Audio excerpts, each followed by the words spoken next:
We were wanting the Honorable Minister to come.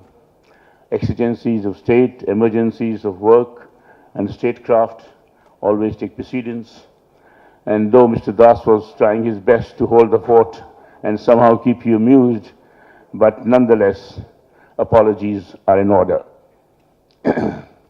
I'm also very happy to note that the Indus Foundation has received such positive, encouraging, warm response. The footfall that we have received, the participation is most encouraging.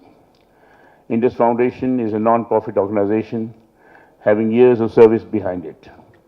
We began in the field of HRD and been having global summits basically for universities exchange, faculty exchange, I think collaboration, recruitment, sharing of scientific know-how. It's the first foray in the field of medicine and healthcare. We were very hesitant to hold this event, but nonetheless, I think we decided that in view of the sheer importance, the sheer significance, the criticality of the issue, that we must make a beginning, and I'm very happy to note that there's such large presence here. India needs significantly attention to medical and health care. I think we have shortcomings which stare us in the face. Most of the population is rural. The specialty care is absolutely non-available.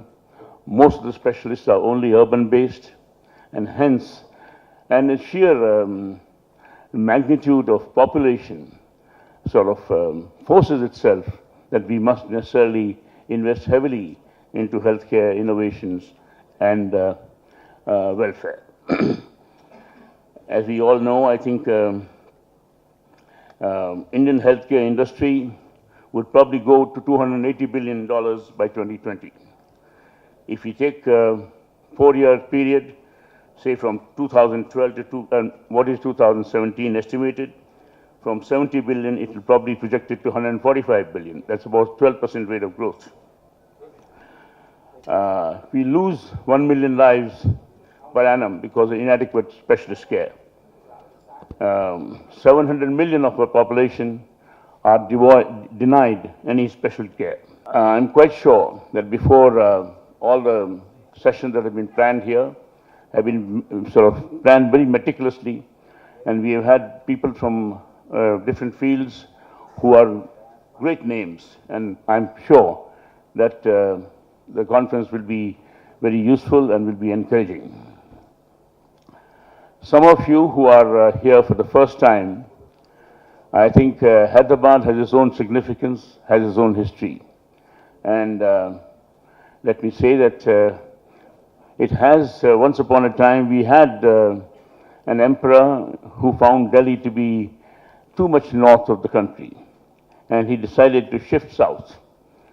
It was near Hyderabad that he wanted to shift the capital. I think Hyderabad itself is almost the center point of the Indian subcontinent.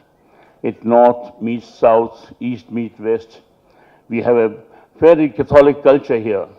There is Urdu, there is Telugu, there is Kannada, there is Tamil, there is Marathi.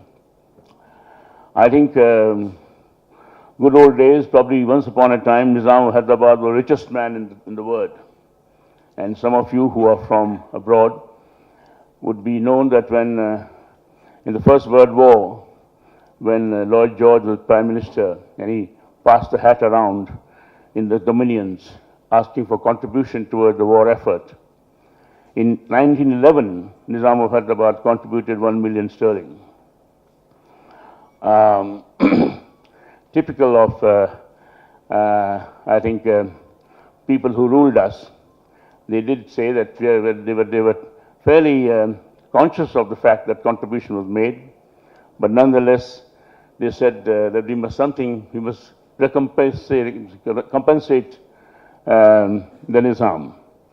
And the compensation was in the form of, everybody else was called His Highness Jaipur, or His Highness Mysore, or His Highness Baroda. and Nizam was given the title of Exalted Highness. I think there were times when Nizam Hyderabad used to visit Makkah for the Hajj, and the King of Saudi Arabia used to come to the port to receive him.